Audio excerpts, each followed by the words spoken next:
Речиси секојдневно во полициските билтини на МВР има информација дека се откриени мигранти или фатени криумчари. Последниот случај беше на местото викано Осмици на регионалниот патен правец Струмица-Сувилаки.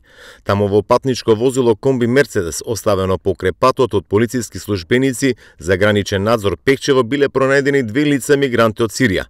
Подосна при проверка на теренот, во близината на местото биле пронајдени дополнителни 35 лица мигранти од Сирија, Пакистан, Индија.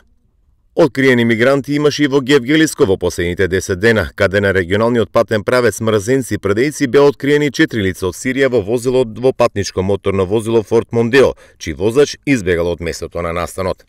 Министерството за внатрешни работи соопшти дека засилени се контролите во Југоистокот, кој се смета за подрачје каде најмногу е погоден за транспорт на мигранти или пак за самоиницијативно преминување на македонско-грчката граница, за да по црни патишта се упатат кон западноевропските земји. Полицијата соопшти дека за првите 7 месеци од годинава откриени се 53 случаи на криумчарење во овој дел на државата, што е двојно повеќе за првите 7 месеци од минатата година. Паралелно растат и бројот на кривичните дела на криумчарење. Регистрирани се 41 кривично дело, а фатени 62 лица кои се обиделе на илегален начин да направат транспорт преку македонска територија, меѓу кои има и странски државјани.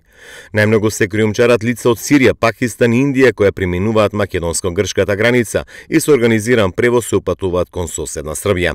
Најчесто се користат помошните патишта по автопатот Пријателство, но се позабележителни се обидите на криумчарење преку Валандово, Струмица, Радовиш, а за прв пат годинава се откриени обиди за илегално да се премине македонската територија и преку патот Струмица-Берово.